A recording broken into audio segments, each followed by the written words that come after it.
लक्ष्मी नारायण नारायण नमो नमः। ओम नमो लक्ष्मी नारायण नारायण नमो नमः। ओम मांगल्य मांगल्य सर्वाधिके गौरी नारायणी नमस्तस्यै नमस्तस्यै नमस्तस्यै नमो नमः। हे माँ तेरी सदा ही जय। हे माते, हम समस्त प्राणियों को अपना प्रेम, अपना आशीर्वाद और अपने आंचल की छाया सदैव बनाए रखना माते, और हमें सदैव अपने चरणों में जगह दे रखना, ताकि हम सदैव आपके चरणों का आशीर्वाद लेकर इस संसार में नित्य अपने कर्म करते रहें। हम सदैव अच्छे कर्म करें, अच्छे विचार रखें और अच्छे ही सबसे व्यवहार करें। ऐसा ही हमारा दिनचर्या हो माँ, ऐसा हमें आशीर्वाद दें। ओम।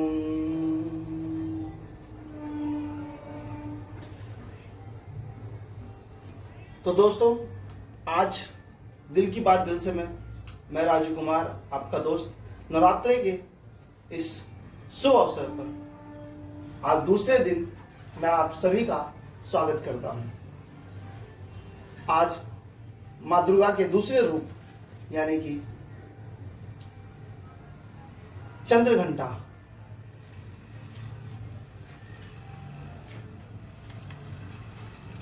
की हम स्तुति करेंगे और उनकी पूजा आराधना करेंगे। आज हम जानेंगे श्री दुर्गा अष्टमी व्रत कथा को मैं प्रारंभ करने जा रहा हूं। कुछ त्रुटि हो तो उसके लिए मुझे क्षमा प्रदान करें। इस श्री दुर्गा अष्टमी व्रत कथा का जो विधि है कुछ इस प्रकार है। यह त्योहार अश्विन शुक्ल पक्ष अष्टमी को आता है। इस दिन दुर्गा देवी की पूजा की जाती है। भगवती दुर्गा को उबले चने, हलवा, पूड़ी, खीर, पुआ आदि का भोग लगाया जाता है। बहुत से व्यक्ति इस महाशक्ति को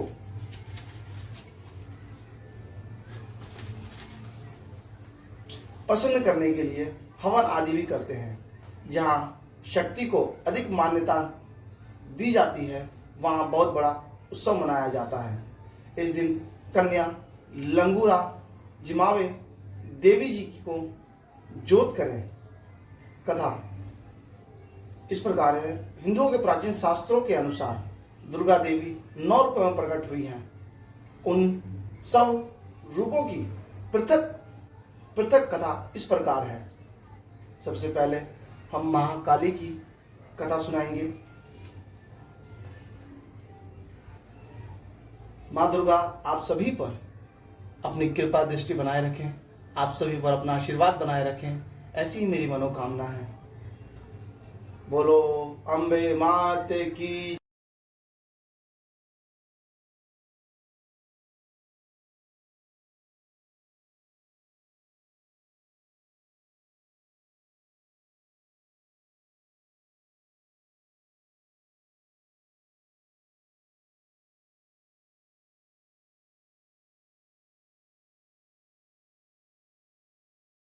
जय। तो महाकाली की कथा हम प्रारंभ करते हैं। एक बार पूरा संसार प्रलयग्रस्त हो गया था। चारों ओर पानी ही पानी दिखाई देता था। उस समय भगवान विष्णु की नाभि से एक कमल उत्पन्न हुआ। उस कमल से ब्रह्मा जी निकले। इसके अलावा भगवान नारायण के कानों में से कुछ मैल भी निकला। उस मैल से कैटव और मधु नामक के 2 दैत्य बन गए।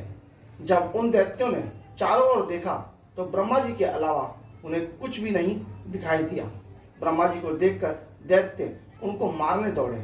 तब भयभीत होकर ब्रह्मा जी ने विष्णु भगवान की स्तुति की। स्तुति से विष्णु भगवान की आंखों में जो महामाया योग निद्रा के रूप में निवास करती थी वह लोप हो गई और विष्णु भगवान की नींद खुल गई।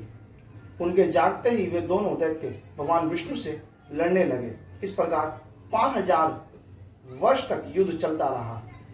अंत में भगवान की रक्षा के लिए महामाया ने असुरों की बुद्धि को बदल दिया। तब वे असुर विष्णु भगवान से बोले, हम आपके युद्ध से प्रसन्न हैं, जो चाहो वर मांग लो। भगवान ने मौका पाया और कहने लगे, यदि हमें वर देना ही है तो यह वर दो कि दैत्यों का नाश हो।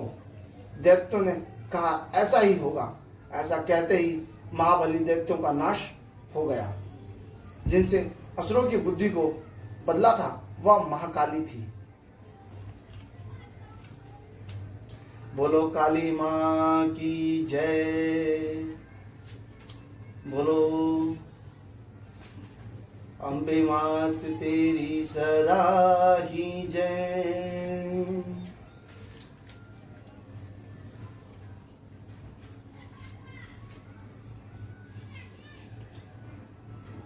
अब हम कथा प्रारंभ करेंगे माँ लक्ष्मी की। एक समय महिषासुर नामक एक दैत्य हुआ था।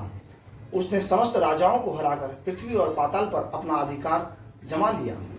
जब यह देवताओं से युद्ध करने लगा तो देवता भी उससे युद्ध में हार गए, भागने लगे। भागते भागते वे भगवान विष्णु के पास पहुंचे।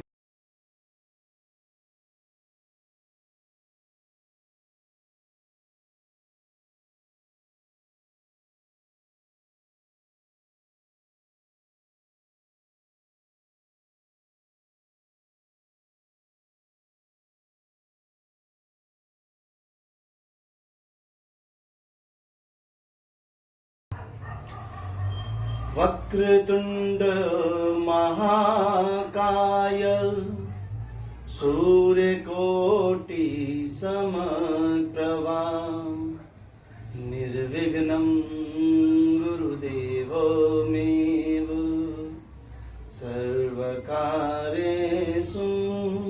सर्वदा।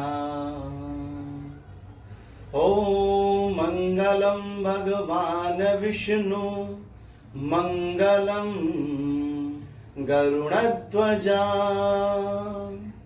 मंगलम पुंडरीकाक्ष मंगलाय तनोहरि। और उस दैत्य से बचने के लिए स्तुति करने लगे। देवताओं की स्तुति करने से भगवान विष्णु और शंकर जी भी जब प्रसन्न हुए तब उनके शरीर से एक तेज निकला, जिससे महालक्ष्मी का रूप धारण कर लिया। इसी महालक्ष्मी जी ने महिषासुर को युद्ध में मारकर देवताओं का कष्ट दूर किया। बोलो माँ लक्ष्मी की जय, अम्बे मात की जय।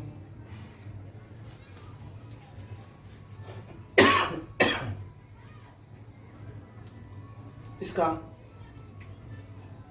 अगला अध्याय जो हम शुरू करेंगे माँ सरस्वती और चामुंडा देवी का, वो हम कल के पूजा अर्चना में सुनाएंगे। तब तक के लिए बोलो अम्बे मात की जय। माँ दुर्गा सब पर अपना आशीर्वाद बनाए रखे, सबके अच्छे कर्मों की करने की बुद्धि प्रदान करे, सबको अपने चरणों में जगह बनाए दे। हे माँ, अपने आंचल की छाया सदैव हम पर बनाए रखना, हम सब प्राणियों पर बनाए रखना, क्योंकि हम सब तो केवल आपके ही बालक हैं। आप तो इस सृष्टि की जननी हो मैया। हे माँ, अगर आपका आंचल हमारे सर पर बना रहेगा तो ऐसा रहेगा जैसे एक माँ के ऊपर जब उसके पुत्र का आंचल होता है तो उस पुत्र को किसी भी प्रकार का भय प्राप्त नहीं होता, किसी प्रकार का उस पुत्र को कोई भी शंका नहीं होती, कोई भी उसे कष्ट नहीं पहुंचाता। हे माँ, इसी प्रकार अपना आशीर्वाद और अपनी आंचल की छाया सदैव हम सब प्राणियों पर बनाए रखना माते, समस्त प्राणियों पर बनाए। बोलो अम्बे मात की जय।